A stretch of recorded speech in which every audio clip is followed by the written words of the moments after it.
BJP gi legislature singna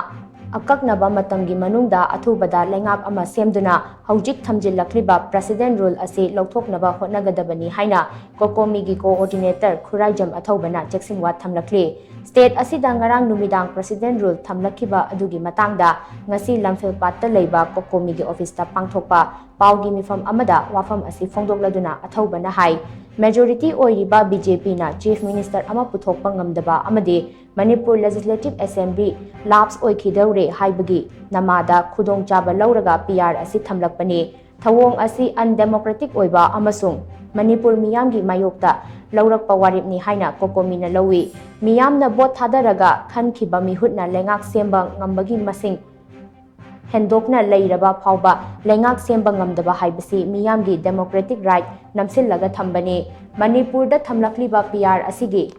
chap chaba maram center amadi Manipur gi governor na pidaba amadi houjik thokliba irang asigi waroishin puraknabani haibasu nattaba PR asi COCOMI na akanba mawongda condemn tawi PR asi BJP gi legislature singi marakta lingjel manadabana maram oiraga thamlakpani masi pumnamak matik chadaba legislature singna thokhanbani Chief Minister na resign tawkhiba adusu center gi thawin singna tauhankhibani maramdi Chief Minister na resign tawjingai mangoinana Manipur miyamda resign tawragani haiba wafam phongdoklamde PR thamlakpa asi mapung phadaba phirep ama oirabasu masi center na chatharakpa thawarangnani thawong asi Manipur gi phibam henna soknaba chatharakpani haibasi COCOMI amasung miyamna jingnaba phawi haina ATHOUBANA makha takhi Singulba undemocratic oiba president rule ki imposition ase akoi masi unacceptable masi akoi accept taude aduga hairiba porase India ki democracy ki fabric ki against the chatpa popular majority mandated legislature sing leina president rule impose to waiba se masi against the democratic principle of the country ni aduna hairiba posi COCOMI na athubada Manipur miyam gi oreiba phibam sing asi yenga kanda akoi ki legislature sing na chathariba thowong ase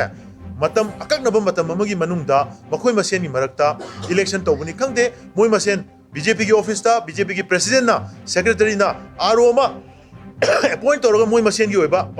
organization gi manungda election nama tawraga chief minister winning mi sing do priority the 1 2 3 4 cell number semaga mana pamba moi kuntha tre duna apamba mi duda priority pi ga vote pi ga tamna short list tawraga anda Kwaidagi miyamna vote kwaidagi yamna pibasi mano oire aduna mano ohelasi aduna suddenly adum prime minister chief minister ji khanbe yaba kaisuli do port ama khangna masi tawdana moin sarang naraga matam mangalaga leisinadi center na khuthing janba yanaba moi si center na haiba understanding amai makha da tawrai da haibasi miyamna yam kanna chingnai